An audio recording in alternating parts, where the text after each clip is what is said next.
Yo, yo, yo. It's your boy Jed Sanders here. New episode today. Um, y'all see this nice little piece on my forehead. I work in HVAC work and construction work, and I was cutting some metal today. A piece of metal went flying, hit me on my forehead. So I got a little thing right here. Also, for those who don't know, I had 6 stitches done on my forehead from when I was a kid. So. Any flipping who. Today we got something special. The year is about to be over. ESPN Plus era is done. Get that out of here. I don't need it. I don't want it. What I want is Paramount Plus. I want the big fights, the big ones, the good fights, the fights that we're gonna go down, the title fights that we finna see.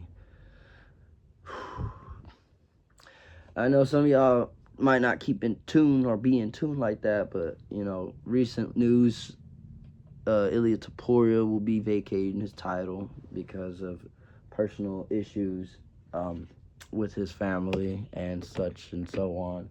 So that fight with Patty and Gaethje is looking more to be a vacant championship belt than instead of an interim. So props to those dudes. But anyway, today's episode, I wanted to do the top 5 fights, in my opinion. You ain't gotta agree. The top 5 title fights. 5, not 10. Top 5. Top 5 title fights, in my opinion. And the reason why I say title is we'll get into it. But we'll go ahead. I'm not listing this from best to worst. I'm not listing it like that. I'm gonna go down chronologically, like timeline wise. This fight happened in this one and this one and this one.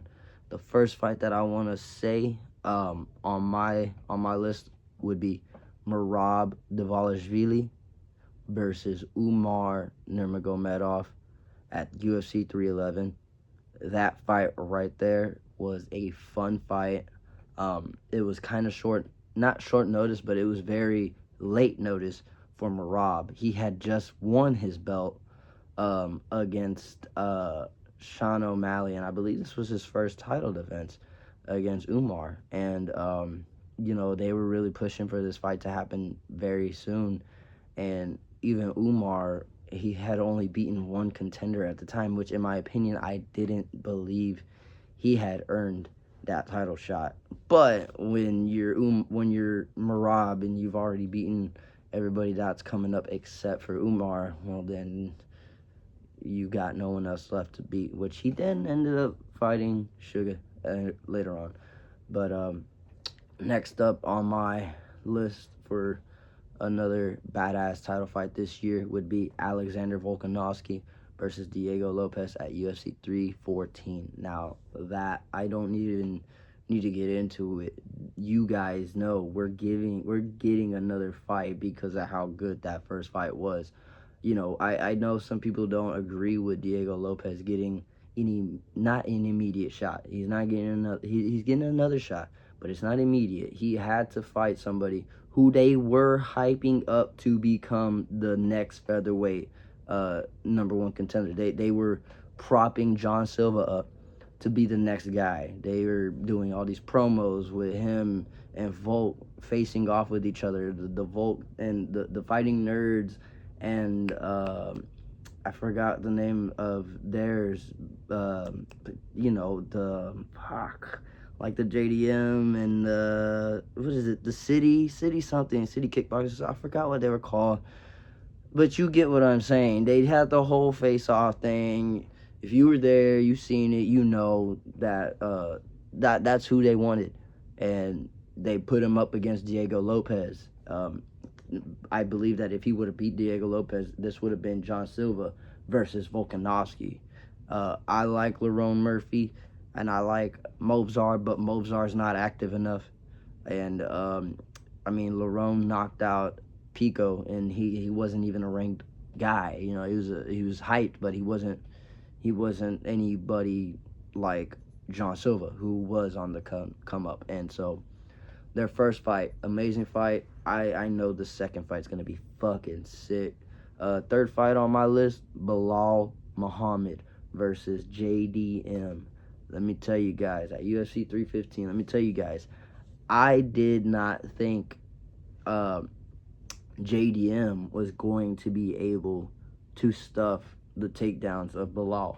I was, however, shocked that Belal was willing to stand and trade. I think a lot of it had to do with him and his Canelo hands. Canelo hands, he thinks he's fucking Canelo. You're not Canelo, bro. It sucks, but it's okay. That doesn't mean you suck.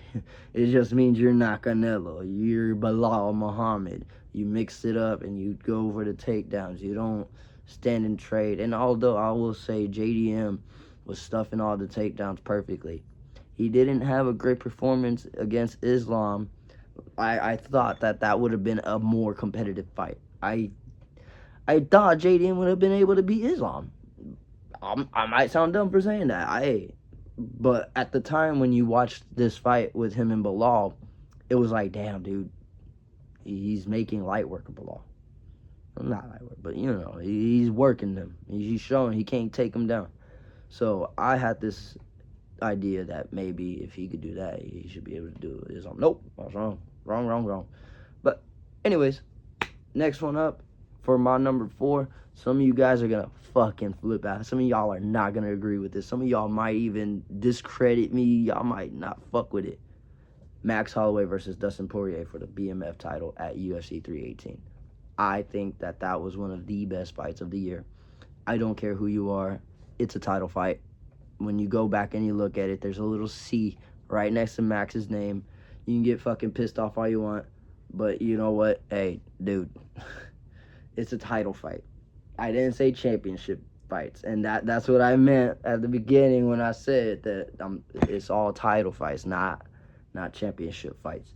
But Dustin's retirement fight, their trilogy fight, I was worried for Max. I was rooting for Max. I had a feeling that Max could win this one because he was very close in their second fight, but in that second fight, he had a late notice and he had a bad cut.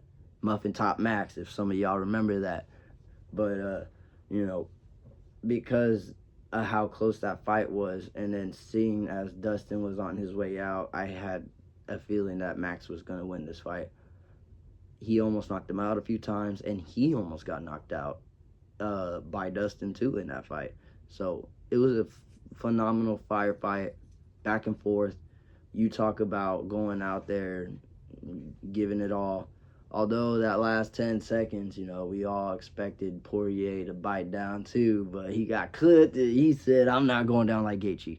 Fuck that shit. So, especially on your retirement fight, nobody can get mad at Dustin for doing that. I don't think anybody would fucking do that on their last fight. Now, the last fight that I have on my video will be Merab versus Petr Yan at UFC 323. I know a lot of people will say you put Merab on here twice. Well, yeah, I did. That's because the first fight with Umar was very fun, entertainment all around, and the way he was showboating was amazing. And in this fight, the props are going to Petr Yan because of how amazing he was in this fight against Merab. Merab had nothing. He couldn't take him down. He couldn't get a hold of him. I loved the way that Petr kept fighting the hands, and, his boxing just so clean. The body shots were so devastating in this fight. And so, I think that makes my number 5, that completes my list on the top 5 fights that I personally thought were the most entertaining title fights. So, that's it. Nothing else. Petr Yan, Merab, they're going to have a trilogy fight. No doubt about it. And, I don't even know who to go for now. I don't know who's going to win. This is why it's so interesting. You got one fight that's dominant for Merab, one fight that's dominant Petr. Now, this is it. This is the final one. So, it could go either way. If Merab can get a hold of him, if he can find a way to get a hold of him, we could just be seeing a repeat of the first fight. And I will say that turnaround that Merab was trying to make, 4 weight cuts in 1 year, that's tough, man. You know, that's a tough weight cut, bro. So I'm going to say the third fight's going to be a good fight. I don't know who will win. It's up in the air. We'll wait till we get closer to that one. But that's my top 5 for the year. You guys keep fucking with your boy Jez Sanders, and I'll keep on making these videos, man. I love doing this shit, even though ain't nobody really watching it. I hope somebody's watching it. And like I said, once I get enough viewers, eventually we going live, baby. We going live one day. Until then, peace.